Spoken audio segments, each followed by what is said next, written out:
The clock is operating. We're underway. It had no doors, no roof, no windscreen. It produced just 1 horsepower and it had a couple of garden chairs for seats.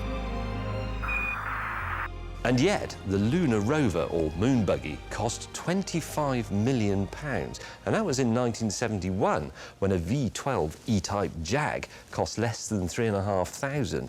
And in its short life, the Moon Buggy covered just 56 miles, which in Top Gear maths works out at about £500,000 per mile. Although they were all on the moon. Box taking, you are go. The Moon Buggy was used in 3 space missions. Man, oh man, what a Grand Prix this is. I tell you, she sure does a good job with this kind of terrain. And the short, bouncy journeys it made were about the most useful a car has ever undertaken.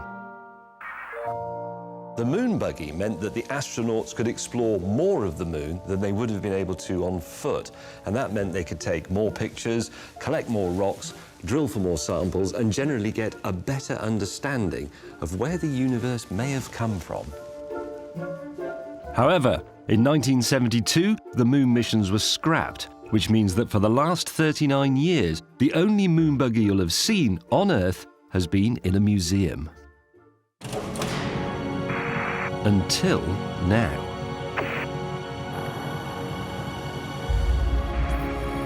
Because, yes, it's back.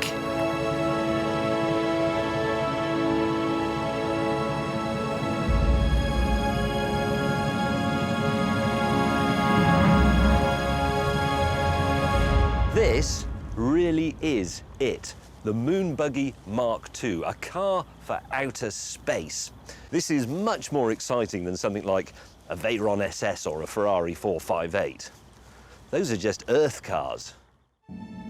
And because I am the one who goes by the name of Captain Buzz Slow, NASA have said I can drive it.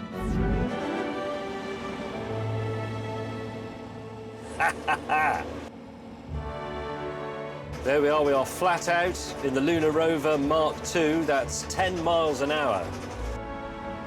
The original Lunar Rover, that did 8 miles an hour until the astronauts got hold of it, and they managed to push that up to 11. So who knows, this could get into the teens. I can't believe I'm being allowed to do this. I'm alone in it. Well, almost alone. Since Moon Buggy Mark II cost $4.5 million, there was a car behind me containing some NASA heavies who could remotely shut it down if I did anything stupid. Absolutely fantastic control interface here. I've got this screen with touch buttons, loads of parameters I can fiddle with. Every single wheel is monitored, my heading, my direction, roll, pitch, yaw, all these things. If normal cars were as complicated as this, they'd be a lot more fun. Right, watch this for a really brilliant little Lunar Rover party trick. If I just push the joystick to the side, very slightly, there you can see that's not turning right, that's crabbing. How about that? What was that? You're driving straight into the light post. Am I that close to it? Sorry.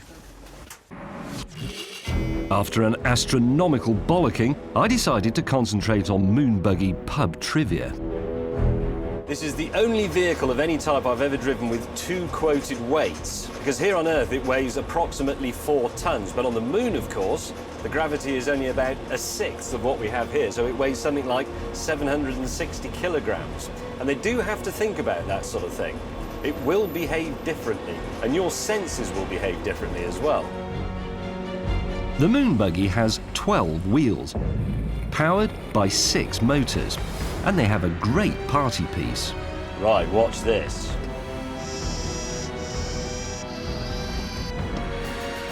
We are now crabbing exactly sideways.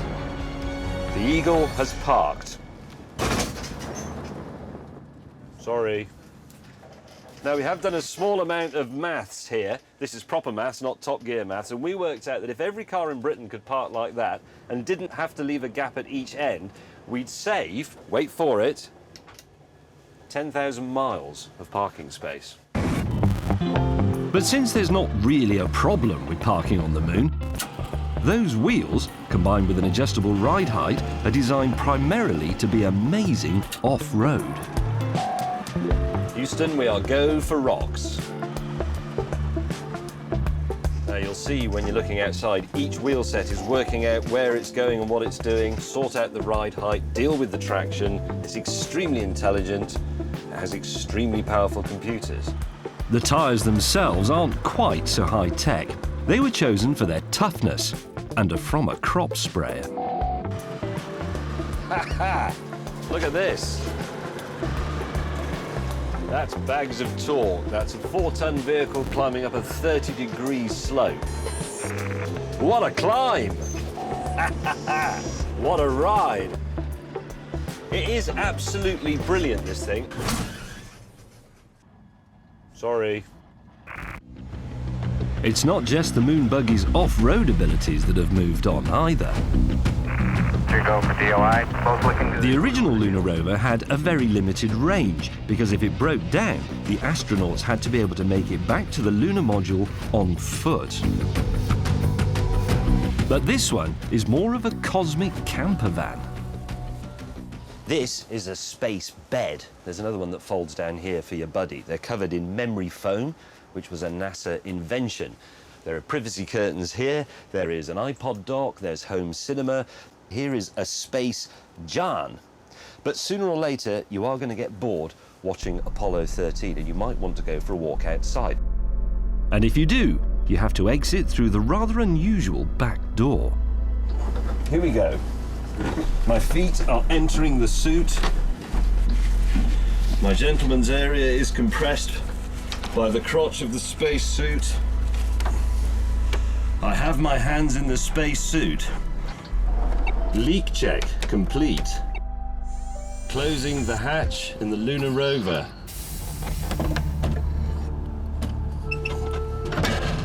That's quite a giant leap for a very unsteady man. I would now like to perform a short tribute to the late Alan Shepard Jr., one of only 12 men to have walked on the moon, and the only man to have done this. Houston, the Eagle is going for a birdie. There we go. Miles and miles and miles.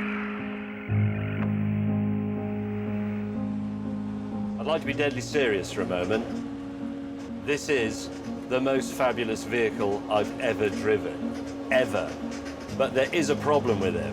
It's not a technical problem, it's the president. He's cancelled all the funding for the next moon mission. Because that's what makes the ship go up. No bucks, no Buck Rogers. That means if you're a kid, you'll never have the thrill of getting up in the middle of the night, like I did, to watch the funny little car hooning about on the moon. Man, that was all 4 wheels off the ground there. This is really some machine. This piece of film I'm watching now shows men leaving the surface of the moon for the last time. That's the ascent stage of the Apollo 17 lunar module blasting off from the lunar surface. And that bit of film was captured with a remote camera mounted on the Moon Buggy, which means obviously that the Moon Buggy was left behind. And it does make me sort of sad really to think of that amazing car being left up there gathering moon dust for eternity. But if you ask me, it's not half as sad as a moon buggy that will never go up there at all.